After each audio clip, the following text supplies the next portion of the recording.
Fala, investidores, sejam muito bem-vindos ao canal Plano e Ler Investidor. Eu sou Adriano Costa e no vídeo de hoje nós vamos falar do relatório gerencial de fevereiro de 2023, que saiu há pouco tempo aí do HCTR11, fundo que está gerando muita polêmica aí, né? Caindo muito no mercado. Então fique conosco para você saber algumas informações atualizadas do fundo, tá? Se você gosta desse tipo de assunto, FIF, Agro, FIINFRA, o principal assunto aqui no canal, não deixe de se inscrever, compartilhar esse vídeo com outras pessoas. Eu vou deixar também esse relatório gerencial para você baixar, fazer uma leitura mais detalhada aí na descrição do vídeo, assim como o nosso link do grupo do Telegram. Se inscreva lá e também o link para você entender aí a nossa área de membros e se inscrever lá também e ajudar a gente aqui no canal, tá bom? Vamos lá então. Relatório da HCTR11, para quem não conhece, é um fundo de CRI na sua essência, né? Mas também tem fundos de investimento imobiliário no seu portfólio, fundo bilionário, mais de 2,5 bi de patrimônio líquido, mais de 211 mil cotistas, que deve estar amargando um prejuizaço aí nesses últimos dias, né? O valor de mercado aqui encerrou fevereiro a R$ 87,05, mas no mercado, né, de acordo com as últimas notícias do fundo, caiu aí, já está sendo negociada em torno de R$ 65 aí no mês de março.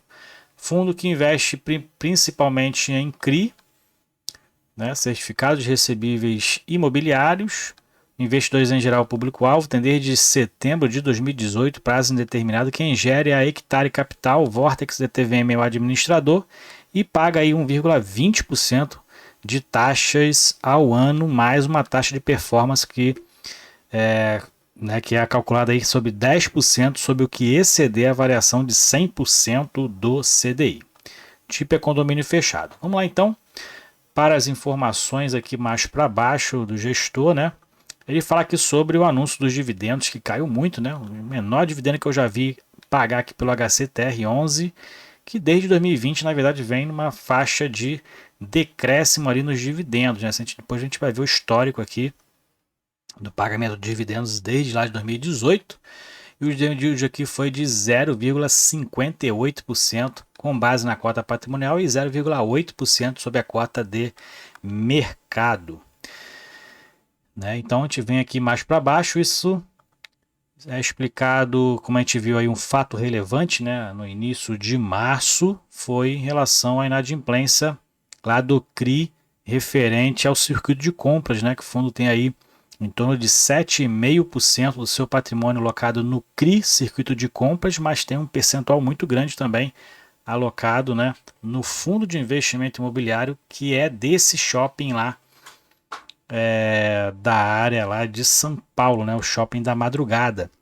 Então o fundo tem uma alocação muito alta e teve uma inadimplência em fevereiro que afetou, basicamente, que afetou aqui a receita do fundo, né? A gente vê aqui pelo histórico, né, do fundo, desde lá de 44 já dividendos que ele distribuiu, né, como a gente verifica aqui, e até aqui é um histórico de dividendos decrescente, né? Não porque paga pouco. Na verdade, aqui nessa área aqui, o fundo pagava mais de R$ 2 em dividendo. Né? Em 2020 era muito alto o dividendo pago pelo fundo, é um fundo considerado high yield, alto risco, altíssimo risco o fundo.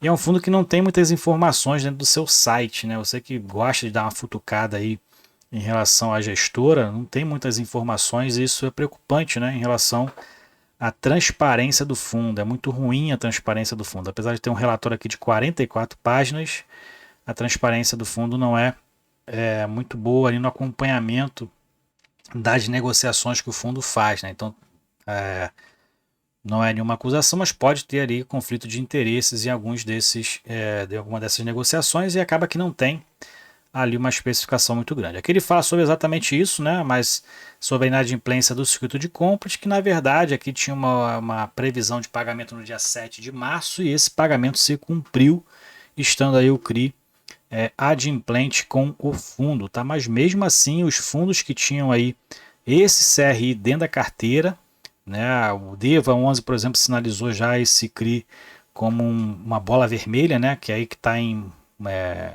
preocupante já aí, um monitoramento mais ostensivo, né? E o DEVA 11 também tem um percentual semelhante ao HCTR 11 em relação aos CRIs desse circuito de compras, né?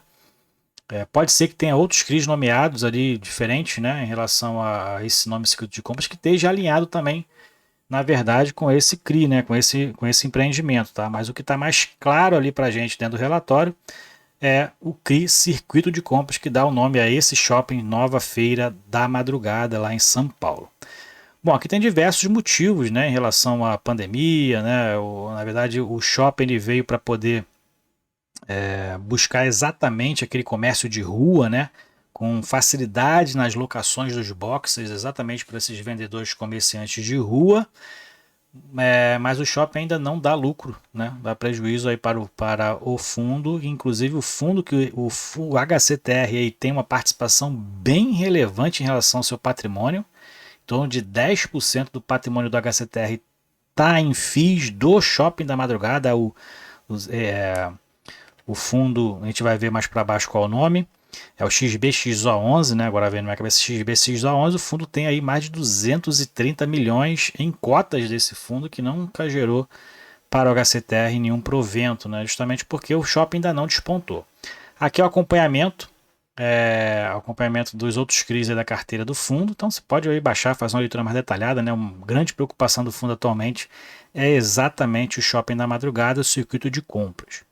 E a gente verifica aqui, né, que apesar de ter apenas aí, ter 4 dias úteis a menos do que janeiro, mês de fevereiro, o impacto na receita, como a gente verificou aqui, foi bem relevante. Os juros caíram bastante, né? Aumentou aqui a correção monetária, mas os juros dos CRIs despencaram em fevereiro aqui no HCTR. Receita dos FIIs 1,5 milhão, 1 milhão e 100 na verdade, mantendo aqui a mesma expectativa de janeiro. E a composição aqui, o rendimento de caixa também foi semelhante, aí não teve muitas alterações. E o total de despesas foi de 1,5 milhão de reais. Maior despesa é a taxa de gestão. Basicamente, taxa de gestão, administração e controladoria é a despesa do fundo, né?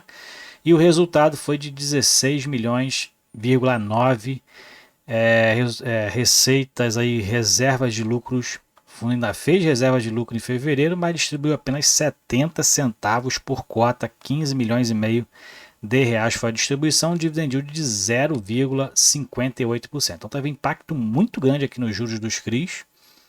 Não sei se foi essencialmente o shopping da madrugada, provavelmente outros CRIs aí estão com algum tipo de problema, que os juros, as receitas dos juros dos CRIs foi muito baixa nesse período, né?